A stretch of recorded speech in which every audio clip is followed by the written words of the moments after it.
Hello and welcome back to episode, I believe, 14 of our Q&A series. We're going to do our best to keep these coming as often as possible, either every week, every other week, we'll see. But as always, if you have a question you would like answering on this series, there's multiple ways to do so. So you can ask your question down in the comment section and we'll take it straight from there.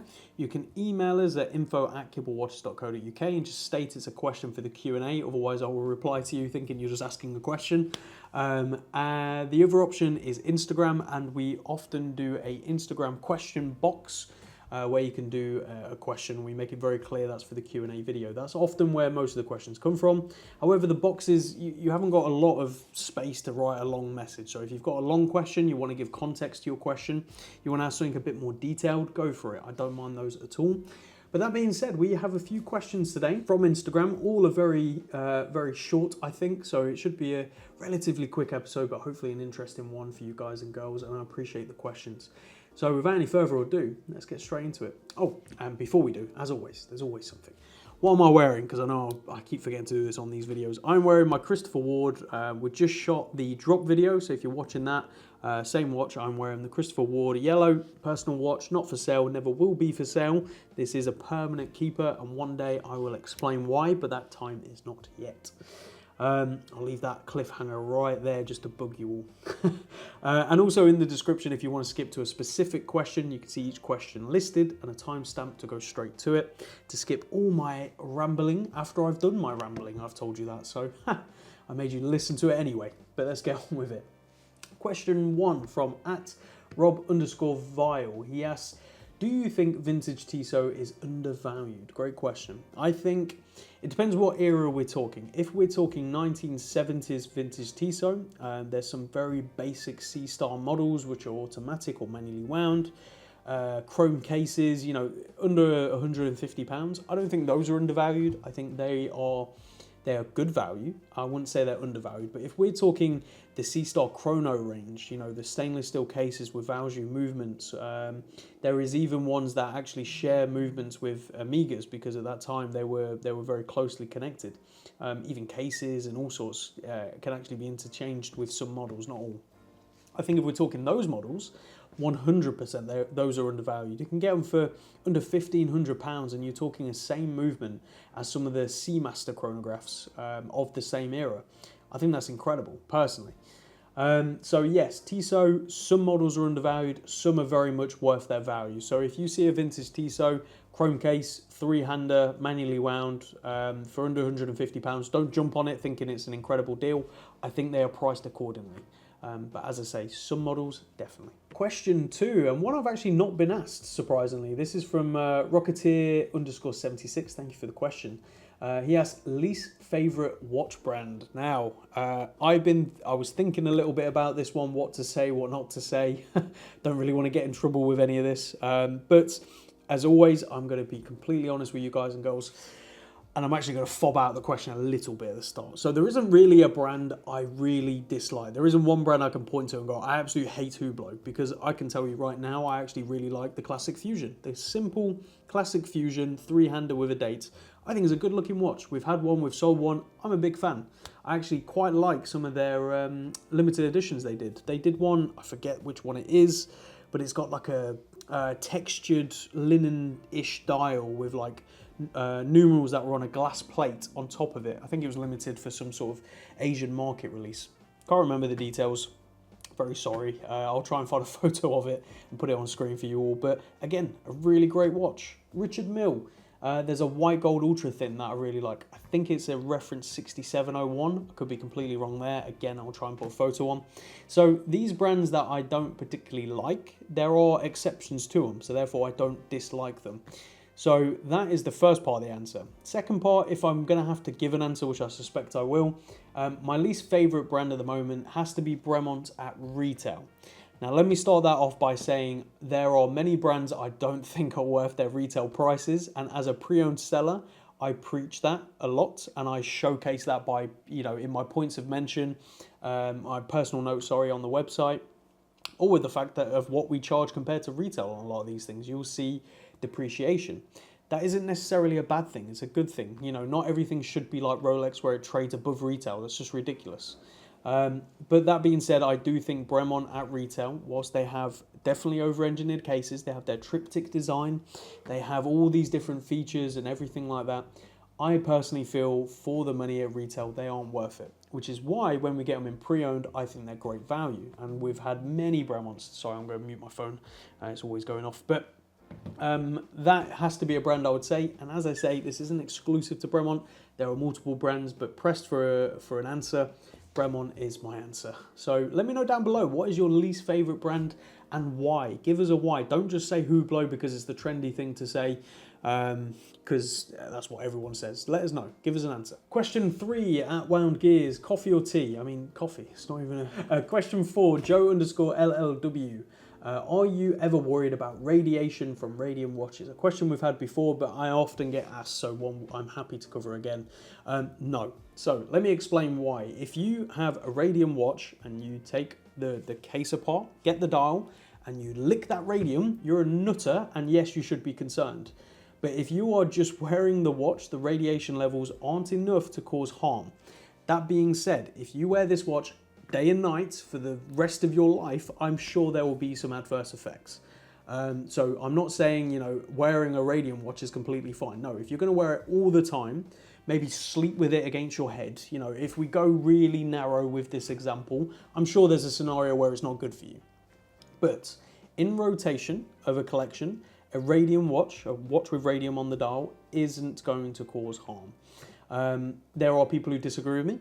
That is completely fair. If they have a medical background beyond what I do, take their advice. Do not listen to me. But from someone who's owned multiple radium watches, has known collectors who have owned them for decades, watchmakers who have actually worked on them, as in taken hands-off dials and serviced these watches for their entire life. They're all okay, you know. Obviously, if we go far enough back into the history of radium watches with the radium girls, again, they used to lick the brushes that they had radium on to paint the dials. If you've never heard of the radium girls, I highly advise you look it up. I believe there's a film on it as well. But that is a fascinating story, and again goes to show the danger of radiation when you are in extreme amounts of it or consumed or in direct contact of it. However, on a watch, I don't think you have to worry personally, and I have a radium watch in my personal collection to sort of strengthen my point on that. Let me know your thoughts. Are you concerned of radium? Do you actually shy away from a radium watch? I've known a collector who bought, and it still kills me to this day, but he bought an original Vertex Dirty Dozen and had all the radium removed and a new mixture that looked vintage put in, just so he's got that peace of mind. At the end of the day, it was his choice and we helped him do it. But personally, it just sort of kills me to know that the originality of that watch is now gone in some way. So let me know your thoughts down in the comments. Question 5 at Real Watch Brothers. Can I pop in and see you guys? So we are here pretty much most days for most times of the weekday. However, we are appointment only, so do not just swing by and ring the bell. We won't allow you up. It's nothing personal, don't take it personally. We just don't want to overlap customers who have appointments because it's not fair if they've actually gone through the effort of doing that. Also, with everything going on health-wise, COVID, all that sort of stuff, we still have to be careful at the end of the day. And also security-wise, we vet everyone who comes up, and you know, doesn't matter if we've spoken for a long time, we are probably going to ask for a photo of your ID to be sent over email or ask you to bring it. Don't take it personally. At the end of the day, in this industry, security is paramount, and we don't just mean security for us, we also mean security for you. This is why our address isn't publicly on our website. We don't shout about it everywhere. Obviously, if you've come here, you know where we are. That is completely fine, but you know, we don't scream and shout about it. So you are more than welcome to swing by for a coffee or a beer, but just let us know in advance and let's book an appointment to make sure we can properly facilitate you. Question 6 from watch_this_space 82. His name's Chris. Thank you for the question. If Kibble watches hadn't have worked out, what would you be doing now? Great question. Oh God, it varies a lot. I have many hobbies and passions and things I enjoy, and I often do sort of ponder on the possibilities of turning them into businesses, as I have done with this, because this started as a hobby and a passion and a collection which became what it is now, and I'm incredibly fortunate. Would everything go that way? Absolutely not. You know, I was big into gaming, creating gaming computers, painting Warhammer models, you know, all of these things, these hobbies from my past, I turned into more of a financial thing. I turned them into mini businesses, and they never took off. They never got anywhere. So I think it was a mixture of right place, right time, right hobby, and right set of skills to make this work. So, you know, in my other hobbies, I don't think it'd work. But what would I be doing? I still think I'd probably be pursuing some sort of business, as in running my own business, doing my own thing. I could never imagine going back to working for someone else. And it's nothing against, you know, other people at all. It's just once you're your own boss, if you are your own boss out there, you'll know the freedoms that provides. Granted, it is a lot more stress and it's a lot more of everything else, but the reward is so much more personally. And I don't mean financially or anything like that. I mean just for me as a person, and, you know, just knowing I'm doing what I enjoy on my terms. Every win is our win and my win. Every fail is on me, you know, and that's the beauty of it. So yeah, some sort of business. In what field, I haven't got a clue, to be honest. That failing, I'd probably go back to Five Guys flipping burgers, because that was the most fun job I ever had other than this. It just used to be so easy, so fun. I stayed fit, surprisingly, even though I used to eat like 2 or 3 burgers a day. Mental, that's what I'd do. Question 7, the final question, at Chris.Brunsden. Probably butchered that, my apologies. Your pick of the current Rolex lineup. Great question. Of the current Rolex lineup, there's obviously some fantastic models. And if money and hype was no object, I personally would be going with a platinum Daytona with baguette dial. So for those of you who don't know what that looks like, I'll put a photo on screen. I love that piece. I've seen it in person. I think it's absolutely stunning. I love the platinum feel. I love the brownish bezel. I love that sort of baby blue dial, and the baguettes are so subtle that I think is absolutely stunning. So that's what I'd go for. It's sort of a very stealth wealth kind of piece. I would never be able to afford it. And even if I could, I don't know if I'd actually wear it that much, because it's a very difficult piece to wear, personally. Beyond that, I would actually go with a classic white gold 36mm, because it always should be, 36mm day date, with a fluted bezel, of course, and a blue Roman dial. I'll try and find the exact photo to put on screen, but that for me is a dream Rolex in a vintage model. That being said, I would be very happy with the modern one if someone wants to give me that instead. But that's what I'd go with if the platinum wasn't an option. White gold day date, classic Rolex. I think more classic than a Submariner or Daytona or anything like that, in my personal opinion. I think the day date speaks higher of what Rolex does so well, personally. So let me know what yours would be. Let me know down in the comments. But that is it. Thank you very much for watching. Hopefully not too long of an episode.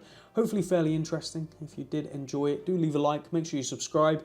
I know from the statistics, a lot of people who watch actually aren't subscribed. So help us out. Click that subscribe button. You'll be notified when we upload a video. So we'll see you all next time. Take care.